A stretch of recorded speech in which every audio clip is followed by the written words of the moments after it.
Nous publions habituellement des portraits de journalistes. Aujourd'hui, nous faisons celui d'un journal, Libération, un quotidien d'extrême gauche qui ne survit que grâce à des milliardaires. Dans le prolongement de l'esprit de mai 68, Libé, né en 1973 avec l'appui actif de Jean-Paul Sartre, qui quittera l'aventure un an plus tard. Mais sa cheville ouvrière, c'est Serge July. Serge July est un ancien de l'UEC, l'Union des étudiants communistes, dont il a été exclu.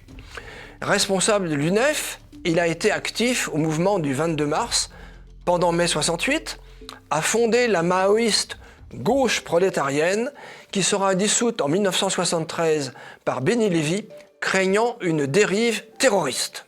Le premier numéro, sans publicité et sans partenaire financier, paraît le 18 avril 1973 avec comme slogan « Peuple, prends la parole et garde-la ». Jusqu'aux années 80, c'est la grande période pédophile du journal, qui publie des annonces très explicites de rencontres pour jeunes et publie une tribune en janvier 1979, je cite, « qu'on arrête de persécuter ceux qui aiment les enfants, même s'ils les aiment avec leur corps.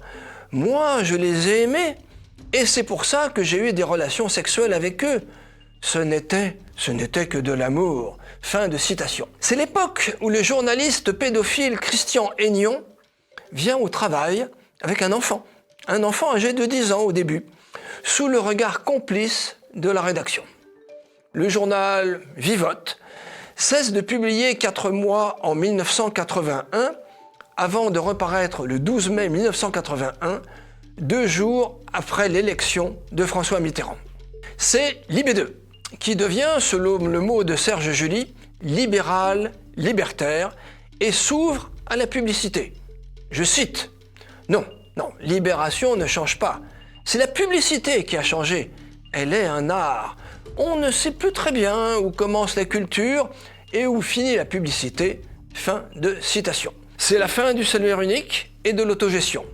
C'est aussi la création d'une société d'investissement qui soutient le journal avec les frères Jean et Antoine Ribaud, actionnaires de Danone. En 1994, le dépôt de bilan est tout proche. L'industriel Jérôme Sédou est appelé au secours. Le groupe Chargeur prend 65% du capital. 2006, patatras. Premier dépôt de bilan, Édouard de Rothschild prend le relais de Sédou et il obtient le départ de Serge July. Mais même un Rothschild ne peut assumer les pertes. Fin 2011 arrive le spécialiste de l'immobilier Bruno Ledoux qui injecte 7 millions d'euros. 2014, nouvelle menace de dépôt de bilan. Arrivée de Patrick Drahi qui prête 14 millions et qui ensuite injecte 18 millions supplémentaires avec son ami Ledoux. Ce dernier quitte le navire et Drahi apurera le passif en 2020. Un peu fatigué, il passe alors le bébé au Tchèque Daniel Kretinsky, comme au rugby, qui entre dons et prêts injecte autour de 30 millions d'euros entre 2021 et 2024. Libération a publié quelques unes célèbres. Le 18 avril 1975, célébration de l'arrivée des Khmers rouges. Phnom Penh, 7 jours de fête. Un peu plus tard, septembre 1976, Mao est mort, le soleil se couche. Le 12 mai 1981, bien sûr, l'élection de François Mitterrand. 22 avril 2002, Jean-Marie Le Pen, présent au second tour, non. Et quelques jours plus tard, élection de Jacques Chirac, ouf. 5 novembre 2008, l'élection d'Obama, bravo. Nous n'avons pas parlé des subventions de l'État. 5,4 millions en 2022, 6,2 millions en 2023, une petite moyenne de 6 millions d'euros par an.